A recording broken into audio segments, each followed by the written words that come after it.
What's up, YouTube? This is the Wisco Boater channel. My name is Chad. Welcome back to another episode of the Glasspar restoration. As mentioned at the end of the last episode, I am going to replace the transom.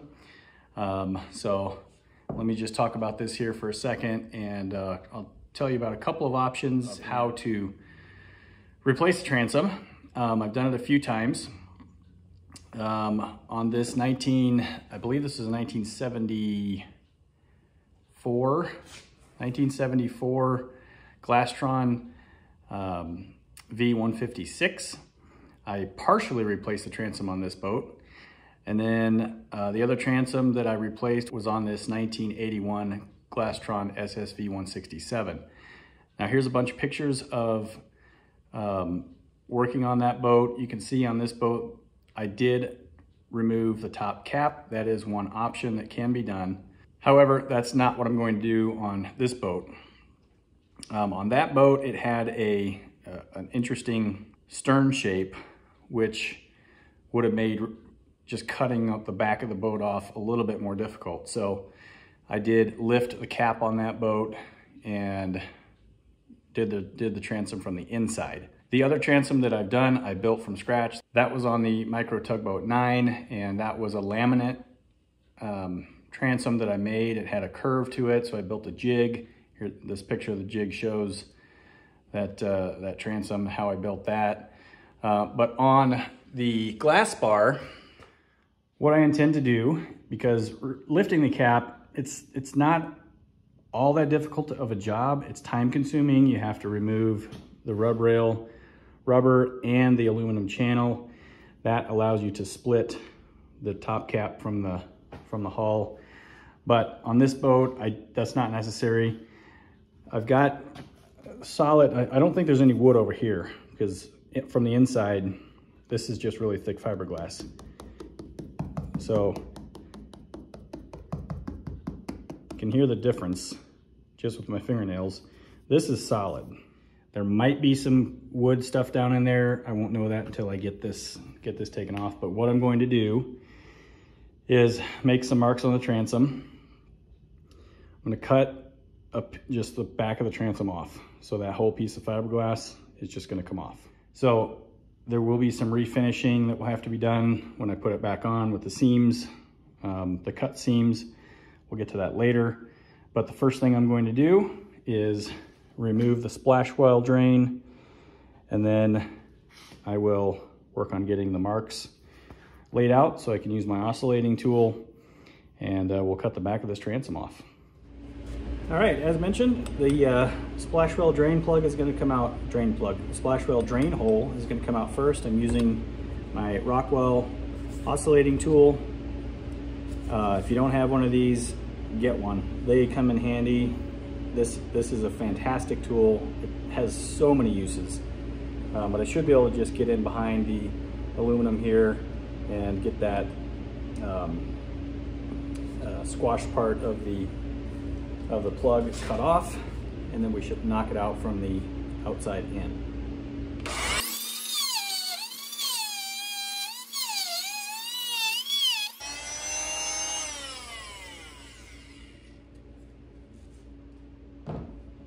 Okay, super easy.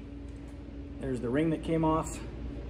Now I'll use a punch or something to get that pushed back out. I'm not worried about the gel coat fiberglass damage that occurred right there. That's going to be refinished anyway after the fiberglass panel goes back on. So we'll get that pushed out, and then I'll mark everything and we'll start cutting.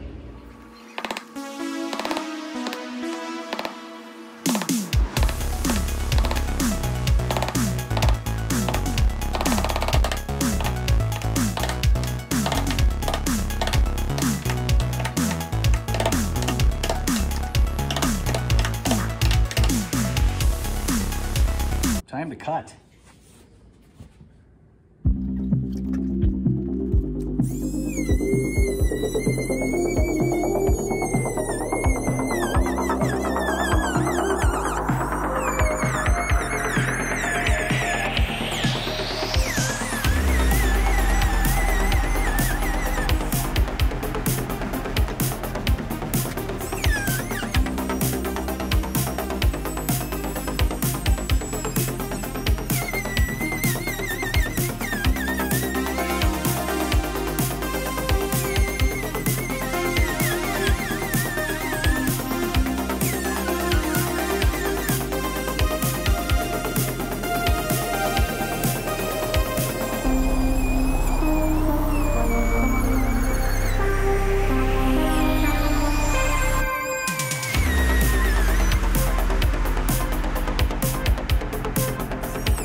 Yeah, she's rotten.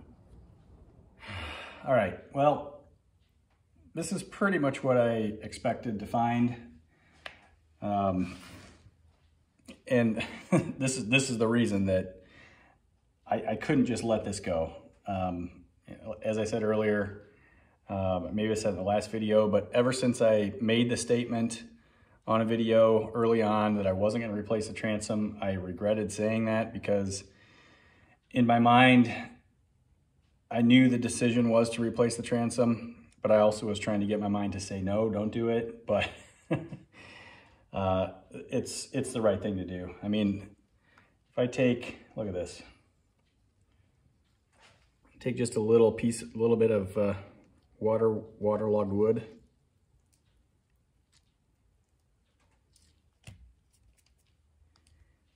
It's soaked. So this is where I'm going to leave this for Saturday afternoon. That clock is not right, by the way. It's getting a little bit later in the day, and I've been out here long enough for today. So I think I'm going to pick this back up tomorrow, and yeah, I mean, this stuff is just going to come out effortlessly. Yeah, it's actually pretty solid over here. So I might run the oscillating tool down the edge here, a little soft down here, but that's actually pretty solid, and that's pretty solid. But no, this was the right call. This is the right thing to do for this boat. So several days has passed, and we are to the point where I'm ready to start filling in the bottom. I'm just going to call this a tray down in there. It's all dried out. All this wood over here is nice and dry, and there might be a few wet spots like way up under there, but I'm not concerned about that. So I'm going to mix up some fiberglass resin, and I'll be using my preferred product to do this kind of work is Bondo fiberglass resin.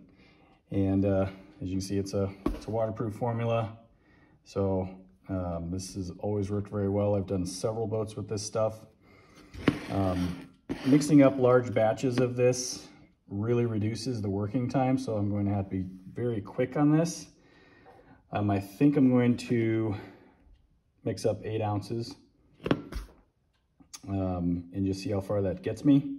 In the mixture, so I'm going to pour 8 ounces in here, and then 8 ounces will require, so if you mix 1 ounce, it takes 10 drops of hardener, or 6 tablespoons with a 1/4 teaspoon. So that's the measurement I typically use, 6 tablespoons with a 1/4 teaspoon of hardener, but I'm going to use ounces in this case. So if 1 ounce is the same as 6 tablespoons, 1 ounce takes a 1/4 teaspoon of hardener. So if we multiply that by 8 quarters is going to be 2 teaspoons. So 8 ounces of resin and 2 teaspoons of hardener. I'll do the resin measurement in here. We'll dump it into the mixing cup, then put in our hardener. I'm going to add some chopped strand fibers, and then we'll switch over to flocked cotton to thicken the mixture up. I want to get it to somewhere around a soft peanut butter type of consistency. So that's what I'll shoot for. And then once it's mixed up, then I will put it in a bag, or a gallon baggie, cut off a corner, and we'll squeeze it down into that trough or tray. Okay, first we'll go with our resin. All right, 8 ounces. Okay, 8 ounces of resin.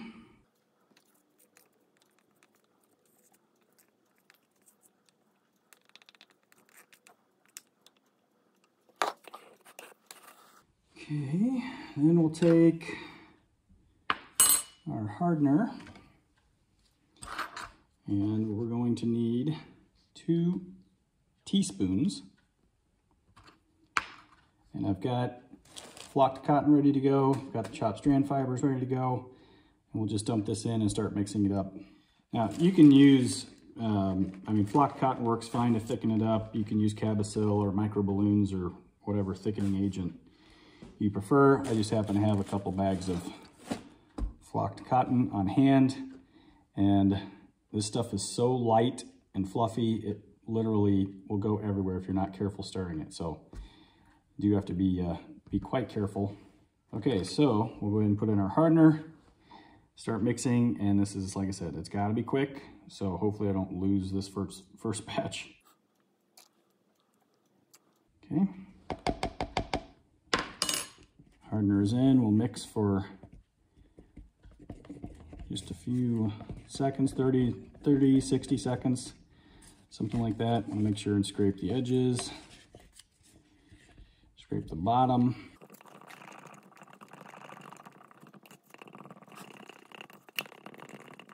Okay, gonna add some chopped strand fibers. This just gives a little extra strength. Doesn't do anything to thicken it. Well, it thickens it a little bit, but not all that much. Okay, then we'll add, yep, see, flocked cotton just goes everywhere.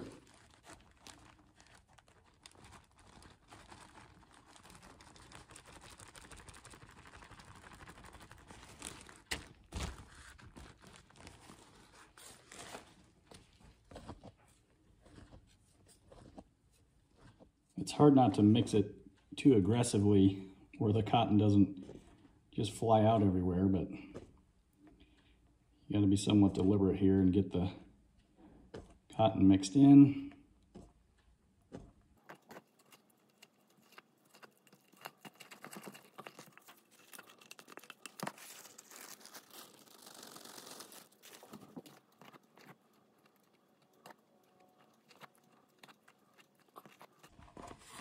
It's starting to thicken up.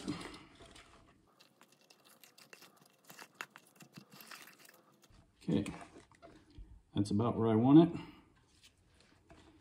So then we'll open up our bag here, transfer it into the bag.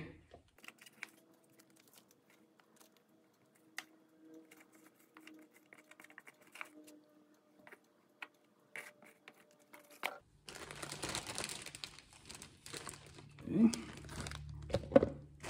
The bag there, get the air out,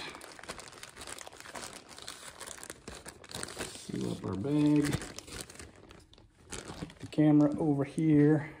Okay, I'm going to cut off a corner.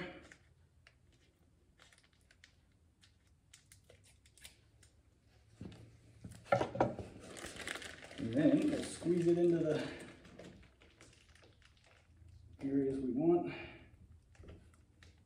be filled.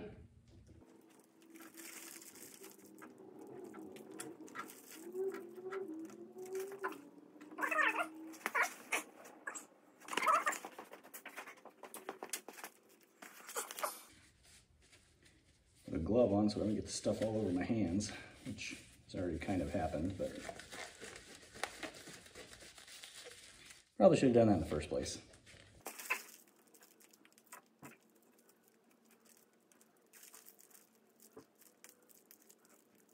Okay, we've got everything out of the bag that we can. And then grab our stir stick and just mash this down in there.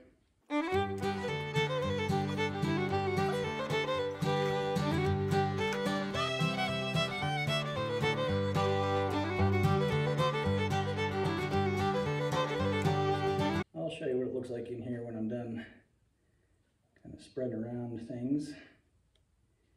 So what I'm trying to do here is just create an initial cavity, I guess, for the next layer to sit in, kind of blocking off the channels that were going forward up under the floor. Okay, that looks like a pretty good start. So looking at what I just did here is created a blocker for the next layer to go up inside there. So by spreading that around along the bottom. That's gonna harden up. And then the next mixture will go across here and fill that in completely. We'll level it off. This gap here is pretty much sealed. I mean, I'll have to clean up some of this along the edge here, but this is gonna get sealed as well. So that's what we're shooting for all the way across. So this is gonna take several batches to do. I'm guessing since, I mean, this was one 8-ounce batch, probably take a full second 8-ounce batch for this section here, and then probably at least 2 over here. So we'll let that set up a little bit and get the next batch mixed. And I'll show you what it looks like when the bottom part's done. Okay, I got one side done. I do want to point one thing out here. If you are going to do something similar to this, if you've never worked with fiberglass resin before, there is an exothermic reaction that happens when the resin and the hardener mix kicks off to begin hardening. You can see there's a little bit of a discoloration in this area right here. And I'm not going to touch it because it's hot. It does get very warm. I can feel the heat on the outside of the hull there. And where it's thinner right here, this is going to take a little bit longer to cure, but it will stay more of a stable color. But when you do a big thick section of this stuff, it does get quite warm. So I've been keeping a very close eye on it. I should have set up the time lapse because you could watch the color change as it worked its way out to either side. But just watching it close just to make sure that nothing is happening with the hull. That's not something that's going to start a fire or anything, but if things got hot enough, I mean, I suppose it could melt something around it if there was plastic or other meltable components around the boat. But it's surrounded by fiberglass, so it's just going to dissipate the heat and get nice and solid. That's already cured out here. Just a little bit of discoloration there, but this was a big area. So if you're doing this with a big batch like that, just know it is going to get warm while it cures.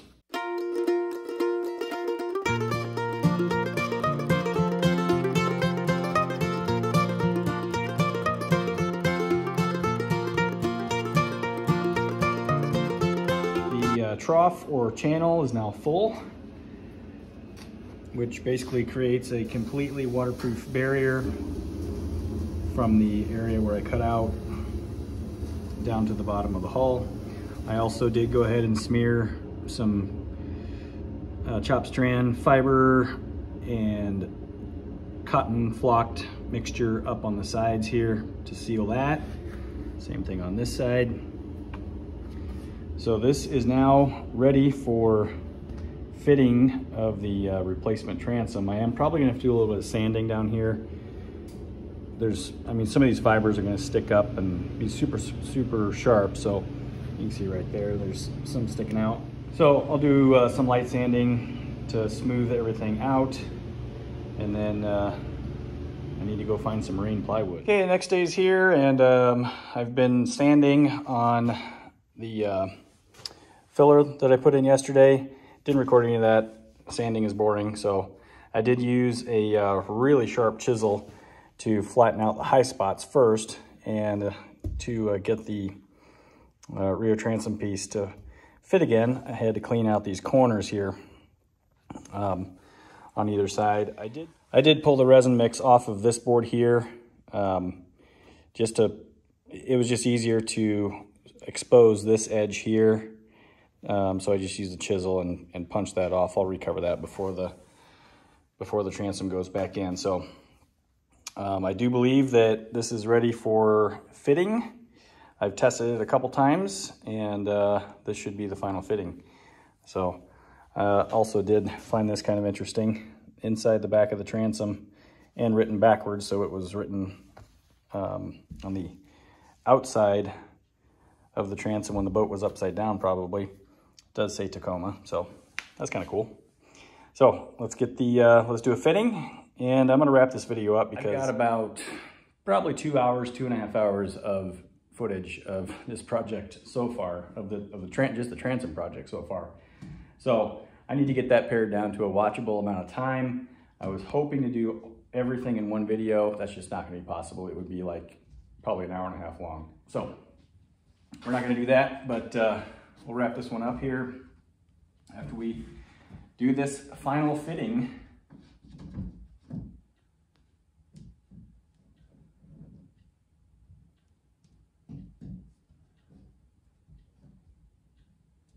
Okay. Looks good. We're a little tight down here on the bottom. Just a little tap to get it to sit in there. And we're back to flush. So maybe just a few more little trims here and there. Obviously we'll have to check the fit again after the transom board goes in, but I'm super happy with this. I think this is about as good of a result as I could expect at this point. So awesome. So I hope you enjoyed this episode of the Wisco Boater channel. Hit that subscribe button, hit the like button, send me some comments, and if you want to be notified when I post new videos like this one, or on Thursday mornings from Thirsty Whale, hit that notification bell. We'll see you next time on the Wisco Boater channel. Happy boating, everybody.